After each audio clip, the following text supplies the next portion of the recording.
First story. My entitled stepdaughter hated me for having an affair with her father. So I let my son bully her, and she cried to her father. And my husband took his daughter's side and demanded my son apologize, then blamed me. So I demanded to kick his daughter out of my house. Now I'm regretting my actions.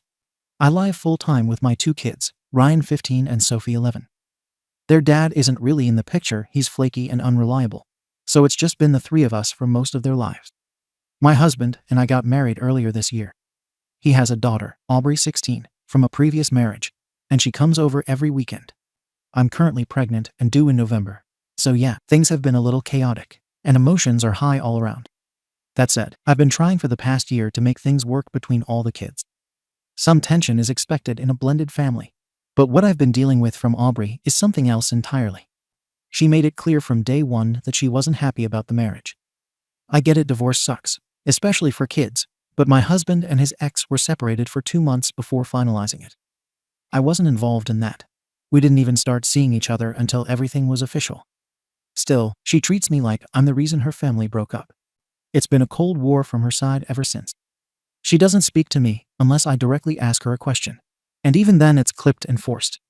Same with my kids, she either ignores them or talks down to them like they're beneath her. She never starts drama outright, but she makes sure everyone feels her attitude when she's here. I've tried to be patient. I've done the whole extra snack in her backpack thing, asked her opinion on decor when we were setting up the baby's room, and tried watching shows with her that she likes. Nothing gets through. It's like she decided I was the enemy, and now she's just counting down the days until she can stop coming over. Ryan, my son, has been the least tolerant of the whole situation. He's protective of me and his sister, and he's not the type to kiss arse for the sake of peace.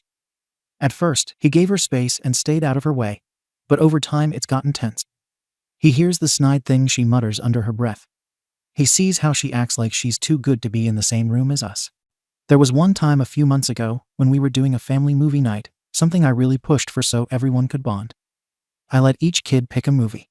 Sophie picked an animated one, which Aubrey rolled her eyes at and called baby stuff. Loud enough for Sophie to hear, and Sophie just quietly left the room. Ryan didn't say anything then, but later that night I heard him telling his friend on the phone that Aubrey was a stuck-up brat who needed to go back to her mom's house. I've talked to him about language. He's called her a BTCH behind her back, and I corrected it. I'm not raising a kid who thinks that kind of name-calling is okay. But I'm also not raising a doormat, and I'm not going to punish him for being frustrated when I can clearly see Aubrey instigating just as much, if not more, with her passive-aggressive behavior. Last weekend things came to a head. Ryan had a few friends over, 3 boys from his school who have been coming around a lot lately. They're decent kids, polite when I'm around, and no real trouble. I wasn't home for most of it because I had a prenatal appointment and a few errands, so I left them to hang out and told them to be respectful. Apparently, when Aubrey arrived that afternoon, the boys ignored her completely. Like, she straight up acted like she didn't exist. When she came through the front door, they joked that it opened by itself and pretended to be spooked by a ghost. Every time she walked past, they acted like a cold breeze hit them. That kind of petty teenage stuff. Honestly, immature, yeah, but abusive? No. They ordered food on one of the delivery apps and didn't include her. There was plenty of regular food in the fridge, and she has a debit card her dad gave her for stuff like this. Still, she got pissed and called her dad to complain that she was being bullied. Ryan started laughing at her and called her a snitch. That turned into shouting. I got home mid-argument, and it was loud enough that I could hear it from outside the house. When I walked in, Ryan and Aubrey were in the middle of screaming at each other in the hallway, while Sophie was sitting on the stairs trying to pretend none of it was happening. The other boys were in the living room, looking guilty and awkward. I pulled Ryan aside, sent the friends home, and told both of them to go cool off in their rooms. I asked Ryan what happened, and he told me straight up.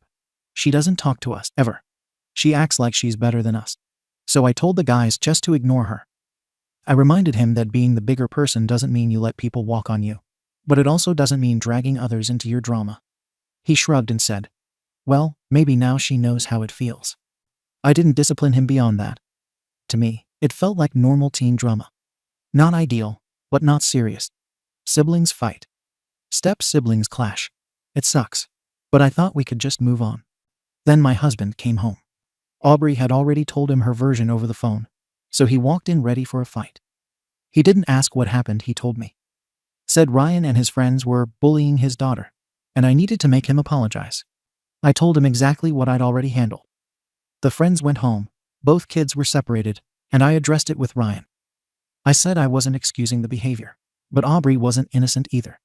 She's been stonewalling everyone for a year and making the house uncomfortable every time she's here. He didn't want to hear it. He kept repeating that Ryan was being cruel, that telling his friends to ignore someone was targeted harassment. I asked him flat out if that's bullying. Then what do you call what Aubrey's been doing to me and my kids every single weekend for a year? The dirty looks, the mocking comments, the constant silence and cold shoulder. That's not bullying because she's doing it alone. He told me that wasn't the same. I asked why. Because she's his daughter and Ryan isn't. He said he didn't want to argue. He just wanted Ryan to apologize. I said I wasn't forcing him to unless Aubrey apologized, too. She's been pushing buttons for a year. Ryan finally snapped. I'm not going to make him apologize while Aubrey gets away with treating everyone like crap just because she's quieter about it. He didn't like that answer. Said I was playing favorites and trying to even the score between the kids instead of parenting. I told him if he was so concerned about Aubrey's comfort, she could stay home with her mom. Or if he wanted his weekends with her, he could take her to a hotel. But I wasn't turning my household upside down every time she came around just so she could sulk in silence and act like everyone else is the problem. He said I was being unreasonable. I said I was being consistent. If he wants accountability, it needs to go both ways. Aubrey doesn't get to swing for a year and then cry foul when someone finally swings back. So now things are tense. He's mad at me. Aubrey didn't come this past weekend. Ryan asked if that meant she wasn't coming back at all, and honestly, I didn't have an answer. I don't care either way. I'm not going to force my kid to grovel to someone who's been treating him like dirt. This isn't about some perfect Brady Bunch family. That was never going to happen. But respect goes both ways. I've put in effort. I've given her space. I've defended her when my kids crossed lines. I've corrected Ryan when he got mouthy. But I'm done catering to a dynamic where one kid gets to be hostile and the others have to walk on eggshells. So yeah, I told my husband that if Aubrey can't handle the natural consequences of being openly cold to people, she's welcome to opt out of this house. No one is begging her to be here. If she wants to pretend we're invisible, she can't be shocked when someone hands that energy back. He still says Ryan was out of line, and I should make him apologize. I still say it's not happening until I see some mutual accountability. Ada? Comments. Comment 1. Jesus Christ. OP, are you even trying to be a parent? Or are you just the bouncer for Team Bio Kids? Let's get something straight. Your 15-year-old coordinated a targeted exclusion campaign against a 16-year-old girl in her own dad's house. That's not normal sibling drama. That's straight up malicious. You called it immature. No, it's cruel. The ghost SHT, making her feel invisible on purpose. That's not petty. That's bullying, and you greenlit it by downplaying it. And before you throw Aubrey under the bus again, no, giving someone the cold shoulder for being uncomfortable in a house where her dad moved in with a new woman and her 2 kids and got her pregnant within a year is not the same. That girl is still adjusting. You're acting like she should be grateful for a damn snack in her backpack and fall in line like it's a sleepaway camp. You're not a neutral stepmom trying to balance things. You're openly hostile. She can stay with her mom. He can take her to a hotel. Seriously. That's how you talk about your husband's daughter. You're trying to erase her from the picture because she makes your life slightly uncomfortable. You're not just a ta. You're the adult in this situation, acting like a bitter teenager. Grow the hell up before you burn every bridge around you. Comment 2. I don't even like Aubrey based on how you described her. And I still think you're mishandling this hard. Look, I get it, she's cold, probably rude, and hasn't tried to blend in. She's likely resentful, and sure, maybe she thinks she's above you and your kids. But here's the thing, you married her dad. She didn't ask for any of this.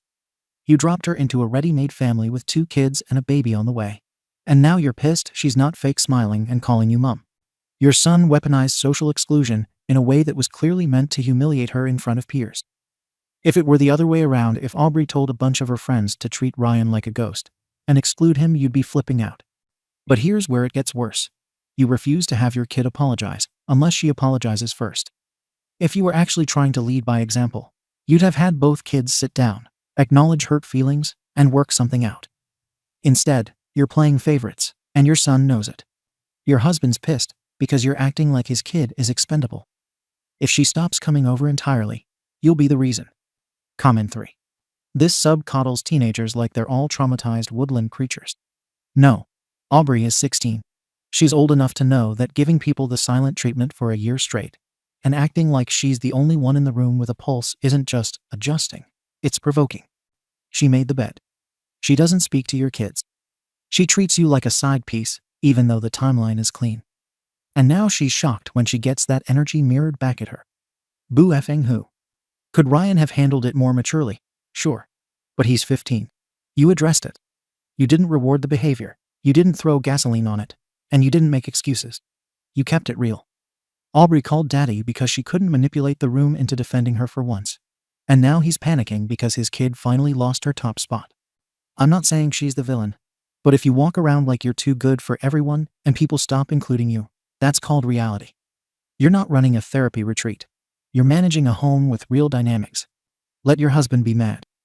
Let her stay at her mom's. If she wants to come around again, she can try being a human instead of a frostbitten statue. NTA. Update. It's been a rough couple of weeks, and I wish I could say things have calmed down, but it's been the opposite. Everything exploded at once, and I'm stuck trying to hold it together while getting attacked from every direction in my own house, by people I used to trust, and even by strangers. I'm tired, I'm pregnant, and I honestly don't know where to go from here. After the incident with Ryan and Aubrey, my husband wouldn't drop it. He kept pushing me to force Ryan to apologize. He sat my son down and started lecturing him about respect, how he embarrassed the family, and how he needs to understand consequences. Ryan wasn't having it. He told him flat out that Aubrey's been disrespecting us since day one, and he wasn't going to pretend like she's some helpless victim when she's been treating everyone like garbage for a year. It got heated. Ryan raised his voice. My husband shouted back. It ended with Ryan saying, "You care more about her feelings than what this whole house has been like for me and Sophie." My husband turned to me and said, "This is your doing. He talks to me like this because you don't know how to discipline your damn kid." That stopped me cold. Not just because of what he said, I've heard that tone before. It's the same thing my ex used to say when I didn't jump fast enough for him. The same manipulation, different voice. I stepped in and told him he doesn't get to throw blame at me because his daughter set the tone in this house, and we all had to deal with it. I told him again if he wants an apology from Ryan, he needs to look at the full picture. Aubrey's behavior didn't happen in a vacuum, and neither did Ryan's. He didn't want to hear it. He walked out that night and said he was going to stay with his sister to cool off. The next blow came the day after. I got a call from the school. Ryan got into an argument with another kid in his science class. Some stupid project issue, and he mouthed off at the teacher when she tried to settle it. The principal said it was the second time in 2 weeks he'd been flagged for being aggressive. He's never had issues like this before. Later that night, Sophie came into my room and asked if Ryan was going to get suspended. I told her I didn't think so, and she got really quiet. Then she said something I wasn't ready for. Sometimes when he's mad, he says things to me too, like I'm stupid or in the way. He doesn't hit me or anything, but I don't like when he gets like that. I asked her why she never told me before. She said she didn't want to make it worse. That wrecked me.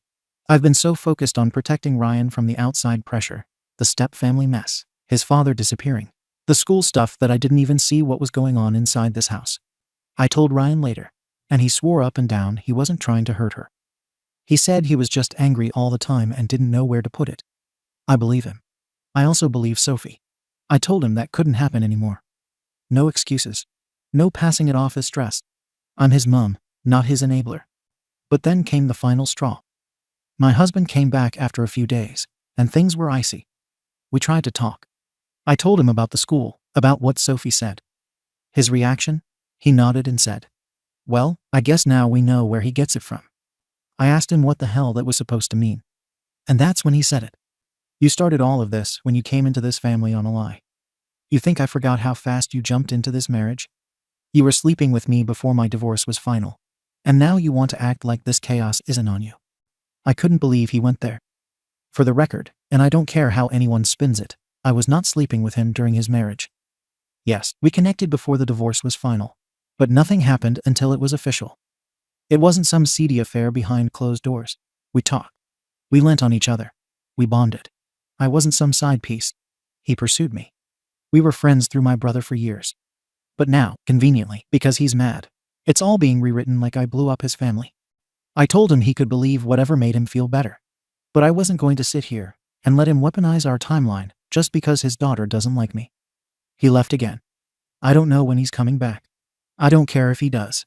Now I've got Ryan acting out in school, treating his sister like an emotional punching bag. I've got Sophie scared to speak up. I've got my husband flipping the narrative on our entire relationship. And I've got Aubrey, who hasn't been back since, still feeding into the drama from the sidelines. Everyone wants me to do something, fix it, punish him, control the household. But no one's asking how any of this started. No one's asking why Ryan's angry, or how hard it's been on these kids, having to adjust to new rules, new dynamics, and new loyalties. They just want a scapegoat. Ryan's not a monster. He's a 15-year-old with abandonment issues, a broken relationship with his dad, and now a stepfather who's made it clear who the real kid is. Is he acting out? Yes. But I'm not going to throw him under the bus to make everyone else feel more comfortable. And if people want to dig up how my relationship started and throw labels on it, fine. Say what you want. I know the truth. I wasn't looking for drama. I wasn't some affair. I found someone I connected with during a lonely, messy chapter. I wanted a partner. I still do. But I'm not going to beg someone to stay who's looking for a reason to walk. Right now, I'm focused on protecting my kids, both of them. Sophie's safety comes first. Ryan's mental health comes next. And this baby, when he gets here, will not grow up in a house full of tension, guilt, and half-truths. I've made mistakes. But don't come for me acting like I'm the root of all evil because a teenage girl with an attitude didn't get her way. If that makes me the arsey hole in your version of the story, so be it. Comments. Comment 1. I don't buy your narrative for a second. You've spun this whole story so that you're the lone warrior mom protecting her innocent son against the evil stepdaughter, the ungrateful husband, and the unfair school. But here's what it actually looks like. You cheated and married a man before his kid had time to process the divorce. You moved your kids in and got pregnant in less than a year. Your son bullies her, mocks her, and then fights her dad. You justify all of it with, he's been through so much, while ignoring your other kid saying he scares her. You keep saying you're tired and overwhelmed. Guess what? So is everyone else. Except they're dealing with your mess. You've got tunnel vision for Ryan, and you've let that turn into a blind spot so big it's costing you your marriage and your daughter's sense of safety. You're not the victim here. You're the common denominator. Start acting like the adult before your new baby is born into this disaster too. Comment 2. This whole mess stinks of one thing. Your husband realizing too late that he's not the center of this new family. He brought his daughter into your home, expected everyone to cater to her bad attitude. And now that she's not getting her way, he's pissed that no one's falling in line, including you. What does he do? Accuses you of cheating after he married you, while you're pregnant with his kid. He's not trying to solve anything. He's trying to reset the narrative to make you the problem. Classic reactive guilt tripping. And Aubrey, look, I don't doubt she's been through some stuff. But the way people treat her like a saint in conflict is exhausting. She was cold and petty for a year, and the moment someone gave it back to her, she called daddy to burn the house down. I'm not excusing Ryan either. He clearly needs help and boundaries, not just defenses. But you're the only one who sees the whole picture. Don't let them gaslight you into thinking your son is the devil and Aubrey is a helpless angel. You didn't cheat, you didn't lie, and you're not responsible for every broken piece of a blended family that was already cracking. Comment 3. You keep thinking you're protecting your son, but what you're really doing is enabling him, while pretending you're some misunderstood underdog. Your kid is spiraling, your daughter is scared of him, and instead of stepping up as a parent, you're blaming everyone else, your stepdaughter, your husband, the school, the whole damn world, except the one person who's actually causing harm in your house, Ryan. And let's talk about the "we connected emotionally" stuff. You were involved with a married man. I don't care if the divorce was almost final emotionally or physically. You crossed lines that directly impacted his daughter. And now you're shocked she's not singing Kumbaya every weekend. Get real. She doesn't owe you warmth just because you threw a snack in her bag and let her pick baby room colors. Your husband's reaction sucks, but I don't blame him for losing it. His daughter got iced out by your kid. Then he got disrespected by your son. And when he looked to you for support, you handed him ultimatums and cold logic. That's not how you build a family, that's how you wreck one. Second story. My best friend / fling never dated me. She rejected me 3 times, so I moved on with my ex. Now she blames me for leading her on and confesses I was meant to be her backup option, and she wants to continue our relationship. I 24M have been friends with Chloe 23F for 5 years. She's always been there for me. So when she planned to visit me a few months ago, I was excited to finally hang out. Before the trip, she admitted she'd had feelings for me for 3 years. We ended up hooking up while she was here. By the end of the visit, I told her I had real feelings and wanted to see if something could come from it. She told me no, she just wanted to stay friends. I was hurt, but I respected it. A month later, she came back saying she couldn't hide it anymore and wanted to try. We started talking, but it never became a relationship. She was going through family drama, lost her job, and was bouncing between couches. I even asked if being with me was too much for her right now, and she agreed it was better to stay friends. So I let it go again. I had even planned a trip to fly out and see her for my birthday to see if she was serious. But she canceled on me. Twice. Meanwhile, she was chatting with her old flings, which I didn't care about since she told me we were just friends. Not long after, my ex-22F reached out. We'd ended on okay terms, so we started talking. I told her I wanted to take things slow. Out of respect, I told Chloe immediately. She got mad, ghosted me, then came back still sending flirty messages. At one point, after saying she didn't want a relationship, she texted, "But I miss you and your bed." So I moved forward with my ex. When I mentioned spending time with my ex and her family, Chloe exploded. She accused me of leading her on, said I was choosing someone else over her, and then cut me off. The next day she was reposting TikToks like, "When he makes you cry like this," and "Men ain't SHT. The thing is, I never lied, never hid anything. I asked her multiple times to clarify what she wanted, and she told me twice she didn't want a relationship. I respected her decision every time. She's the one who flip-flopped, canceled trips, and flirted after telling me no, and then got mad when I moved on. So, Ada for moving on after she made it clear she didn't want me. TLDR. Best friend admitted feelings, but told me twice she didn't want a relationship. Canceled on me twice, still sent flirty texts like, "I miss you and your bed." I told her immediately when I started talking to my ex again. When I moved on, she blew up and cut me off. Ada? Timeline from OP in comments. While I totally respect your perspective here, I think you might have misunderstood the timeline. Once my ex and I decided to start taking things slow, Chloe was no longer in the picture.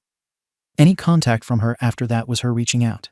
I either ignored it, asked why she was contacting me, or heard her out, and then respectfully made my stance clear. That's not entertaining, at least not in my book. And just to be clear, the little bit of flirting with Chloe happened before my ex, and I agreed to explore things again. Since then, I haven't crossed that line, because to me that would be wrong. My ex knows about the fallout with Chloe, and Chloe knows I've moved on, as I've told her. Comments. Comment 1. Chloe doesn't really want you, dude. OP. I think I got caught up in thinking everything was real, because of how she confessed and everything like that. I wish I saw the signs sooner. Comment 2. This is a joke, right? Not trying to be disrespectful, but she was definitely playing her options out. The periods of heavy flirting with you, then silence repeating speaks volumes. She doesn't really like you, my man. And she's not a good friend either. Forget her. OP. Yeah, I guess I just really believed her when she said she'd had feelings for me all those years. Comment 3. NTA. She doesn't actually want you. She wants the dopamine rush she gets from the attention from you. OP. Yeah, that stings to hear. But honestly, it explains a lot of her hot and cold behavior. Comment 4. NTA, my guy. She tried to play you, and you treated her like a respectable friend. You were a normal, decent dude, and the manipulation didn't work. So she flipped when you moved on. People often get mad when their games don't work on well-adjusted, ethical people. Don't sweat it. You did nothing. I would, sadly, let this weird friendship fade away. She'll only show up to create chaos and try to win. OP. Yeah, that hits hard because I really did value the friendship. But I guess all I did was give her room to play games. Update. So I didn't expect my original post to blow up the way it did. But thank you to everyone who commented. It actually helped me put a lot in perspective. A lot of you said Chloe just wanted attention and to keep me as a backup. And, after this week, I can't even argue with that. Here's what went down. A few days ago, I'm on my lunch break, literally driving to Culver's, when Chloe calls me out of nowhere. I let it go to voicemail. Against my better judgment, I called back and asked if she meant to. She said no, she was actually trying to call another friend whose name is right next to mine. I said no problem, She wished me a good day, and that was that. Except it wasn't. About an hour later, she calls again. I ignore it and text, "Another accident?" She doesn't answer, but then calls me again. This time I picked up. She tells me, "I don't like this game. I know I probably hurt your feelings. I'm not mad at you, just the situation." I said, "Yeah, I was hurt." She threw away a 5-year friendship over a mess she created and strung me along. She said she understood, then hung up because her mom was calling. Not even 5 minutes later, she texts me. Says she can't call again, but can text. Then drops this bomb. When I said I loved you, it wasn't in a friendly way.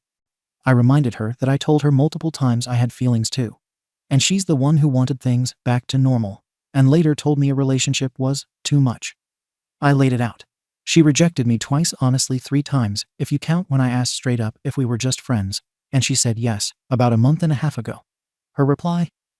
"I bet you have a whole new girl and never even liked me in the first place." Not true at the time, and I did have feelings for her truly.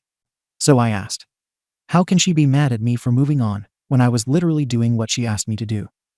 I told her if anything, we should have kept it at a friendship level to avoid all the mixed signals.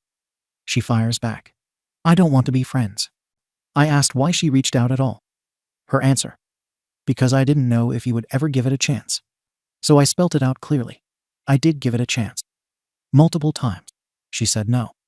Thrice told me she didn't want a relationship. Twice canceled trips I planned to see her. At that point, I had no choice but to move on. I told her my decision is final. I've moved on, and I wished her the best.